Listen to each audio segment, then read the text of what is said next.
Thank you, Dr. Eric, for giving me the opportunity to tell a story on this wonderful platform once again. And thank you, everyone, for coming today. I am Shilpa Mehta, a storyteller and an author based in Jaipur. I love to explore the world of storytelling through performing and writing. It has been almost 4 years that I started telling stories both to children and adults. And I am thoroughly enjoying this journey. I have my own YouTube channel, Shilpa Story Rack, where I tell stories. And I hope to continue spreading smiles through stories in the years to come. So here's my story for today's evening, The Magic Potion.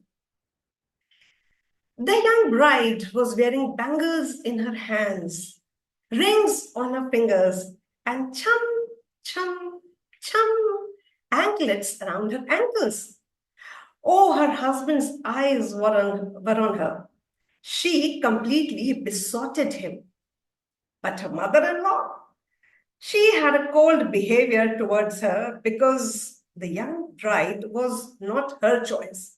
Her son had married a girl of his choice. It wasn't an arranged marriage. But soon the young woman was tired, not because it was a love marriage, but she was tired of her mother-in-law, with whom she lived with her husband in the house. Her mother-in-law. She was like a little bird pecking on a tree all the time. Peck, peck, peck, peck, peck, peck, peck. Because the young bride couldn't do anything right. Nothing. Bahu, is that how you sweep the floor? Did your mother teach you how to sweep the floor like this? You have to hold the broom at this angle. Got it? Ji, mummy ji. And some other time. Beta, is that how you cook this dish? That's not how you cook this dish. You are stirring the curry clockwise. Well, in our house, we do it anti-clockwise. Ji, mummy ji, I'll take care of that. And one day, when she was washing the clothes, the mother-in-law came. No, that's not how you wash the clothes. In our house, we wash the front part of the shirt first, and then the cuffs and the collar. Ji, mummy ji, I'll wash it like that. This mother-in-law, whole day she would be hovering around the daughter-in-law. It seemed that the daughter-in-law, she couldn't get out of the bed without it being the wrong way. She couldn't smile. She couldn't even keep her mouth shut in a way that would suit her mother-in-law. Now, days after days, weeks and weeks, and months of putting up with this this terrible mother-in-law. She thought of approaching her husband about it. She tried to raise the subject, but it was quite clear from his response that he was not interested in hearing about this. And she didn't want to stir up friction. She didn't want trouble at home. She didn't want problems between her husband and his mother and between herself or her husband. So she endured. She endured and she endured, always in silence, always respectful, as her mother-in-law kept pecking. Did your mother teach you to do it like that? That's wrong. No. No, that's not how you do it. No. Take care. Until one day, she just couldn't take it anymore. She had really had enough. She made some excuse and left the house. She passed the cottages with beautiful porches, children playing on the street, and finally reached the fag end of the village to meet the old wise woman about whom she had heard from a neighbor that this wise woman was very good with herbs and possibly with magic. She went inside and said, "You must help me. Please, please help me." And she explained about her mother in law and this ceaseless criticism that she couldn't breathe, she couldn't cook, she couldn't clean, she just couldn't do anything right. And she needed this problem to be solved. Ah, I see. Let me think about it. I think I have just a thing. And the wise woman, she blended a few oils, put it in a jar, and gave it to the young woman. Does she has to drink all of that? No, no, no, no, no. Now, this will take a while, and you don't want anybody to suspect you of anything. Yes, yes, yes. So what you need to do is that you need to massage this oil into her skin, little bit by little bit each day. And when the whole oil from the jar has been used in this way, your problem will be solved. Oh, really? Thank you so much. So she quickly paid that lady, took this bottle of this jar of oil and rushed back home. Later that day, she came to her mother-in-law. Mummy ji, I have got some special oil. My friend told me that it would be really good for your aching bones if I give you massage with this oil.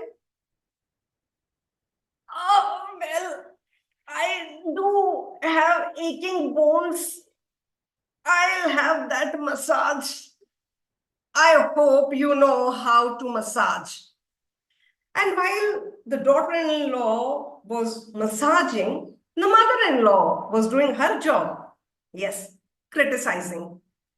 But she soon felt relaxed a little bit. And after that, it became a part of their morning routine where the daughter-in-law would give her mother-in-law a massage day after day. And as it happened, strange things started to occur. The old woman, mother-in-law, she had been in quite a lot of pain. She had aches and sores and cracks all through her body. But day after day, due to the massage, these aches and pains and sores and cracks started to melt away just a little bit and just a little bit. One day, when the mother-in-law was getting the massage on her back, she said, I have this terrible backache, and that's why I'm always in a bad mood. But I love my son. Mummy ji, I too love your son. And then the mother-in-law, she started talking about herself, how she raised her only son all by herself after the untimely death of her husband, the hardships she had faced, and many more things. Slowly, both of them, they started opening up to each other. And as that happened, the mother-in-law became a lot more easier to live with. She became kinder. Sometimes she even helped. And sometimes she even praised her daughter-in-law for something if she had done well.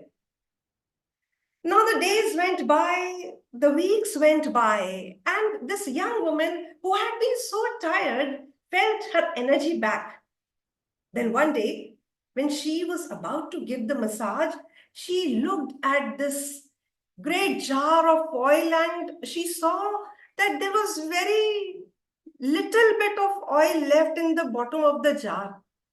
And she remembered what the wise woman had said. All her problems would be solved. Her problem was her mother-in-law. That means, oh no, it means I have been massaging this poison into my mother-in-law all this time. No, I don't want her to be dead. Now she isn't a problem as she had been. She couldn't imagine the death of her mother-in-law and the grief in the house. She made some excuse to the mother-in-law from this last massage that she had to give with this last few drops of oil. And she raced hurriedly, passing the cottages with the beautiful porches, children playing on the street, and finally reached the fag end of the village to the old wise woman's house.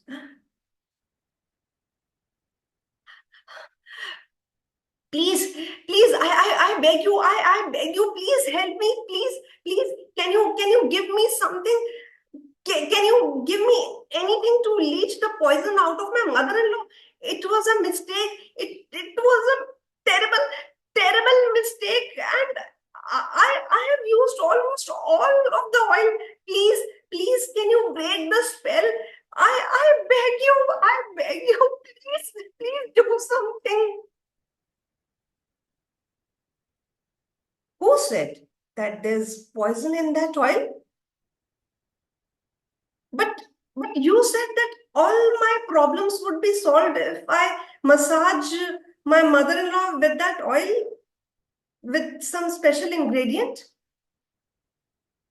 Yes. And my dear, the only special ingredient in the jar was time. Time for you to talk. Time for you to get to know each other. That's what I meant when I told you that when the oil in the jar finishes, your problems would be solved. You mean, you mean there's no poison? No, there's no poison at all. She was relieved. And the young woman, she got another jar of this magical oil and paid the old wise woman. And she went back to her house to use this magical oil to massage her mother-in-law. Thank you. Okay. Thank you. A wonderful story.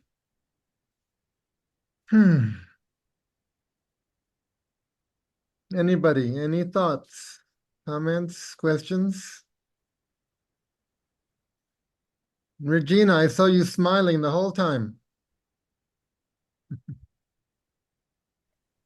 Time heals everything. It's a wonderful concept. I love the image of it. It takes time. I thought you were going to say love, but time is more sensible. It's more practical. Love is another level of it all. But of course, time to get to know somebody, you can see through whatever that surface problem is and get to the love. Thank you. When I heard the word time, I thought it might also refer to the spice. There's a spice called thyme, right? T-H-Y-M-E. Okay. Does anyone know that spice? I do. What does it taste like? Oregano? Oregano, uh-huh. It's in a mix. If you do an Italian mix. Italian, yes. Yeah. Uh-huh. It's not a spice, it's an herb. Oh, okay. Yes, it's a herb, yeah, which you sprinkle it on Italian dishes. Very good. Well, Shilpa, I appreciated your relaxed conversational tone very much. You know, I call that candid storytelling, and I really like it. As my storytelling teacher, Laura Sims, often says, if you begin with the intensity of 10 in terms of energy and like imploring people to listen, because this is an important story, if you begin like that, you have no place to go.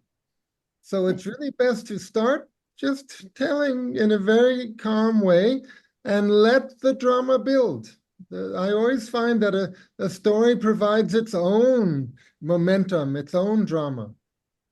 We don't have to force it. Yes. And you can take your time, Mhm, Yes. sprinkle a little bit on it.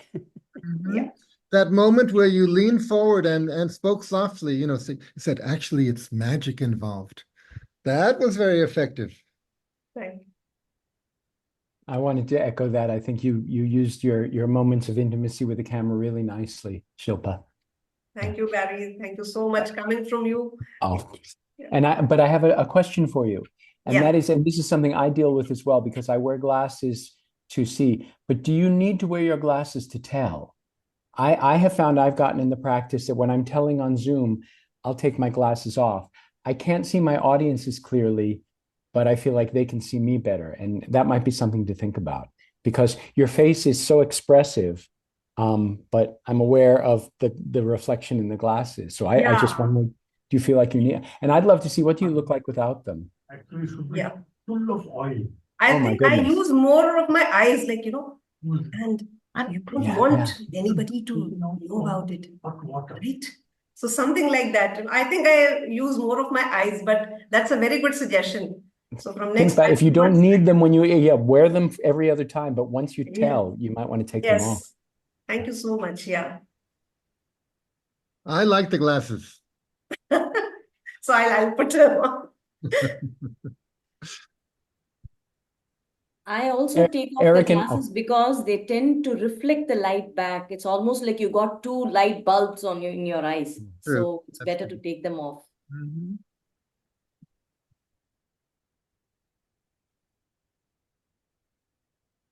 Okay. Very good.